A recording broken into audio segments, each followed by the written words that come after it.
अस्सलाम वालेकुम। हैप्पी किसान पाकिस्तान तो खुश आमदीद जी दोस्तों। असी इस टाइम मौजूद हाँ जी गल्ला मंडी साहिवाल जोइया बरादर ते और अज 17 अगस्त 2024 है जी। और दिहाड़ी खिदमत जोड़े ताज़ा रेट ने मैं पेश कराँगा और मंडी की जी ताज़ा सूरत हाल है वो अपने दोस्तों को दसांगा जी। ने बारिशों की वजह तो मंडी जी तकरीबन है वो खाली पई है जी। इक्का दुक्का जी ढेरी है ये चावल की जी नज़र आ रही है। और रेटां के हवाले नाल मक्की तो इलावा तकरीबन हर चीज़ जड़ा मंदा है वो जारी है जी।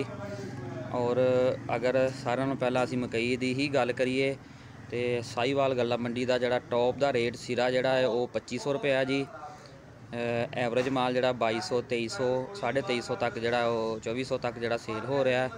और 2500 नूं साफ सुथरा जड़ा शीशा माल है वो सेल होया जी। और अगर 17 अगस्त तक गल की जाए तो साहिवाल गल्ला मंडी दे विच 2500 तो उपर जड़ी मक्की है वो नहीं सेल हुई। बाज़ दोस्तों ने यूट्यूब पर जड़ा 2700-2800 तक रेट जड़ा है वो पहुँचा दिता है। बहरहाल साहिवाल की जी एग्जैक्ट रेट है वो मैं अज दिहाड़ी खिदमत मकई के हवाले नाल पेश किया है जी।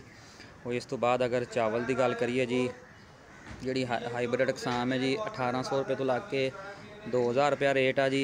ई रिफाइन का 1900 रुपये तो लग के 2100 रुपये तक रेट आ जी।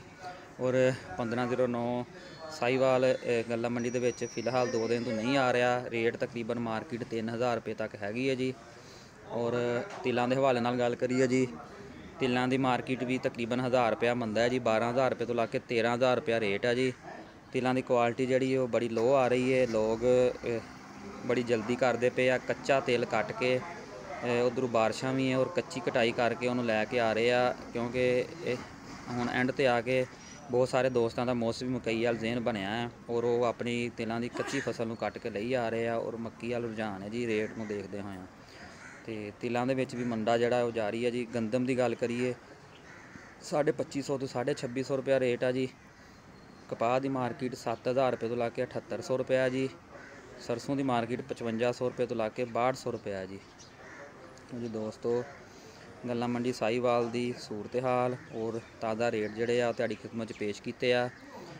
अगर वीडियो अच्छी लगे लाइक कर देना, दोस्तों को शेयर कर देना। और मैं रिक्वेस्ट कराँगा जोड़े दोस्त हैप्पी किसान पाकिस्तान के नए हैं वो हैप्पी किसान पाकिस्तान सबसक्राइब कर लो, बैल आइकन दबा लो ताकि मुख्तलिफ फसलों के हवाले नाल और मुख्तलिफ फसलों के रेटों के हवाले नाल वीडियो जड़ियाँ हैप्पी किसान पाकिस्तान से अपलोड होंदियां ने तुहानूं बर वक्त देखने को मिलदियां रहन।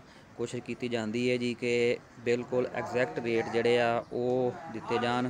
कोई किसी किस्म की जी गलत बयानी है वो ना की जाए ताकि दोस्त हजरात जोड़े ने वो घर बह के मंडी के रेटां की इनफॉर्मेशन लेंदे आ उन्होंने बिल्कुल सही जी इनफॉर्मेशन दी जाए। और जी दोस्तों इजाज़त चाहुंदा जी दिहाड़ी खिदमत चों। अल्लाह हाफिज़।